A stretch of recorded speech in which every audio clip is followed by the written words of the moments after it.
खाली तो शुणी छानिया लगेगा जे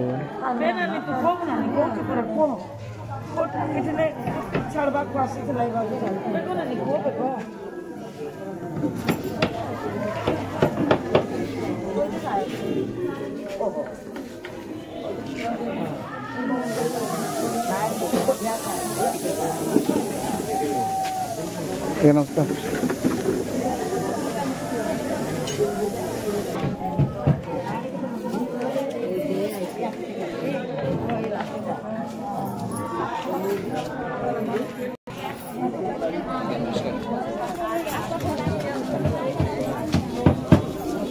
नमस्कार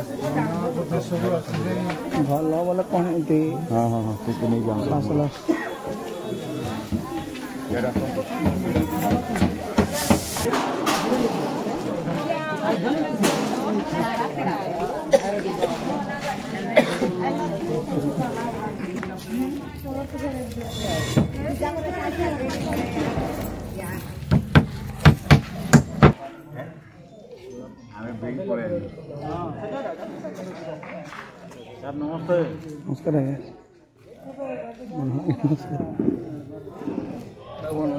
नमस्कार नमस्कार नमस्कार नमस्कार भल भल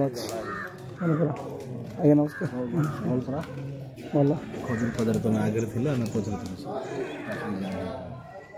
मुझे देखी ना आज्ञा नमस्कार भल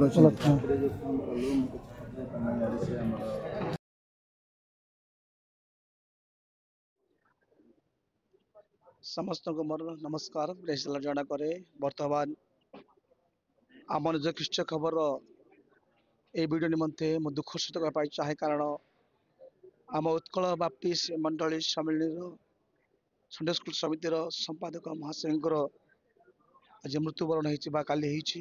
ସେ ଭିଡ଼ିଓରେ ବି ଭିଜୁଆଲ ଦେଇଥିଲି। ବର୍ତ୍ତମାନ ମୋର ଶରୀର ସମାଧିକ୍ରିୟା ହେବା ନିମନ୍ତେ ଆଜି ରହିଛି।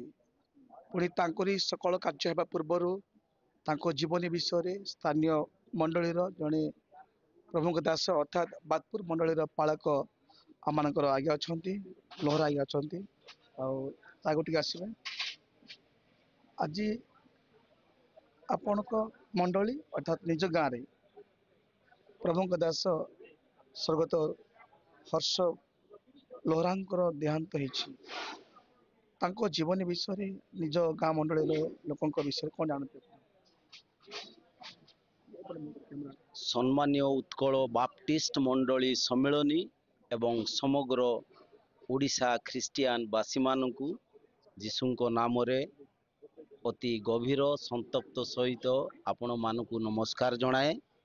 ମୁଁ ସ୍ଥାନୀୟ ତାବରଡ଼ା ମଣ୍ଡଳୀ ପକ୍ଷରୁ ଭାଇ ହର୍ଷ କୁମାର କରାରଙ୍କ ବିୟୋଗରେ ଅତି ଦାରୁଣ ଯନ୍ତ୍ରଣା ଦୁଃଖର ସହିତ ପରିପ୍ରକାଶ କରୁଅଛି ଯେ ସେ ବାଲ୍ୟ କାଳାବଧି ସେ ଜଣେ ଈଶ୍ୱରୀୟ ଭୟ, ପୁଣି ମଣ୍ଡଳୀ ପ୍ରତି ତାଙ୍କ ଭୟ ଏବଂ ସଣ୍ଡେ ସ୍କୁଲ ପ୍ରତି ତାଙ୍କର ଶ୍ରଦ୍ଧା ଥାଏ।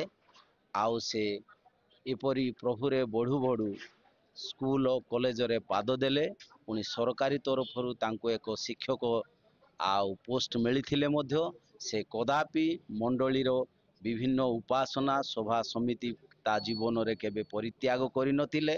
ପୁଣି ଏତତ୍ ବ୍ୟତୀତ ସମ୍ମିଳନୀର ବିଭିନ୍ନ ପଦ ପଦବୀରେ ରହି ଖ୍ରୀଷ୍ଟୀୟ ଅନୁଷ୍ଠାନ ଗୁଡ଼ିକରେ ମଧ୍ୟ ସେ ସୁସମାଚାର ସେବା କାର୍ଯ୍ୟ କରି ରହି ଆସୁ ଆସୁ ଗତକାଲି ପବିତ୍ର ଉପାସନା ଶେଷ ପରେ ପ୍ରଭୁ ଭୋଜ ଉପାସନାରେ ଅଂଶଗ୍ରହଣ କଲା ପରେ ନିଜ ଘରକୁ ଆଉ ସେ ଯାଇଥିଲେ। ପୁଣି ମଧ୍ୟାହ୍ନ ଭୋଜନ ସମୟରେ ହଠାତ୍ ପ୍ରଭୁ ତାଙ୍କ କୋଳକୁ ତାଙ୍କୁ ଡାକି ନେଇଛନ୍ତି। ଏକ ପାର୍ଶ୍ୱରେ ମନୁଷ୍ୟ ଭାବରେ ଗଭୀର ଦୁଃଖ ଯାତନା ସହିତ ଆମେ ଅଛୁ, ଅନ୍ୟ ପାର୍ଶ୍ୱରେ ପ୍ରଭୁ ହିଁ ତାଙ୍କୁ ଗ୍ରହଣ କରିଛନ୍ତି। ଏଣୁ ଆମେ ସନ୍ତୋଷ ଲାଭ କରୁଛୁ। ନିହାତି ଆଜି ଉକ୍ତ ପରିବାର ସହିତ ମଣ୍ଡଳୀ କ୍ଷତିଗ୍ରସ୍ତ ହେଇଛି। ତେଣୁ ସେ ଏଇ ଯାହା ଶୁଣିବାକୁ ପାରୁଛୁ ଆପଣଙ୍କର ଚଳିତ ବର୍ଷରେ ଅର୍ଥାତ୍ 25-26 ସାଲ ନିମନ୍ତେ ଯେଉଁ ମହାସଭା ନିମନ୍ତେ ତାଙ୍କର ବଦାନ୍ୟତା ଗୋଟେ ବହୁତ ବଡ଼ ବିଷୟ ଥିଲା। ଚଳିତ ଅର୍ଥାତ୍ ଆସନ୍ତା ବର୍ଷ ସ୍ଥାନୀୟ ତାବଡ଼ା ମଣ୍ଡଳୀର 50ତମ ଜୋବେଲ ଏବଂ ଉତ୍କଳ ସମ୍ମିଳନୀର ମହାସଭା ଅନୁଷ୍ଠିତ ହେବାକୁ ଯାଉଥାଏ। ଆଉ ଉକ୍ତ ସଭା ପାଇଁ ଅନେକ ଅର୍ଥ ବ୍ୟୟର ଆବଶ୍ୟକ। ପ୍ରଥମରେ ସେ ନିଜର ଦକ୍ଷିଣ ହସ୍ତ ପ୍ରଥମ କରି 1 ଲକ୍ଷ ଟଙ୍କା ସେ ଦାନ ଦେଇଥିଲେ। ତାଙ୍କ ଦାନ ପରେ ପରେ ହିଁ ଆଉ ଅନେକ ପ୍ରଭୁଙ୍କର ଦାସ ଦାସୀମାନେ ଦାନ ଆରମ୍ଭ କରିଥିଲେ। ସେ ଜଣେ ଆମ ସ୍ଥାନୀୟ ତାବଡ଼ା ମଣ୍ଡଳୀର ଜଣେ ମେରୁଦଣ୍ଡ ଥିଲେ। ଆର୍ଥିକ ଦୃଷ୍ଟିକୋଣରୁ ପୁଣି ଆତ୍ମିକ ଦୃଷ୍ଟିକୋଣରୁ ଆଉ ଏସବୁରେ ସେ ଜଣେ ନେତୃତ୍ୱ ଭରା ବ୍ୟକ୍ତି ଥିଲେ। ପ୍ରିୟ ଦର୍ଶକ ବନ୍ଧୁମାନେ, ଯାହା ଆମେ ଶୁଣିବାକୁ ପାରୁଛୁ ଯେ ଏହି ମଣ୍ଡଳୀର ଅତି ବିଶିଷ୍ଟ ବ୍ୟକ୍ତି ପ୍ରଭୁରେ ସେବାରେ ହେଉ ବିଭିନ୍ନ ସମୟରେ ଦୁଃଖ ଶୋକରେ ପ୍ରତ୍ୟେକଙ୍କ ସହିତ ଜଡ଼ିତ ବ୍ୟକ୍ତିଙ୍କୁ ଆଜି ତାବଡ଼ା ମଣ୍ଡଳୀ ହରାଇ ଦୁଃଖ ସନ୍ତପ୍ତରେ ଝୁରି ଅଛନ୍ତି। ତେଣୁ ଏଇଠି ରଖୁଛି, ଅବଶିଷ୍ଟ ଭିଜୁଆଲ୍ ଆଗକୁ ଦେଖିବାକୁ ଚେଷ୍ଟା କରିବି। ଅପେକ୍ଷା ରୁହନ୍ତୁ। ଧନ୍ୟବାଦ।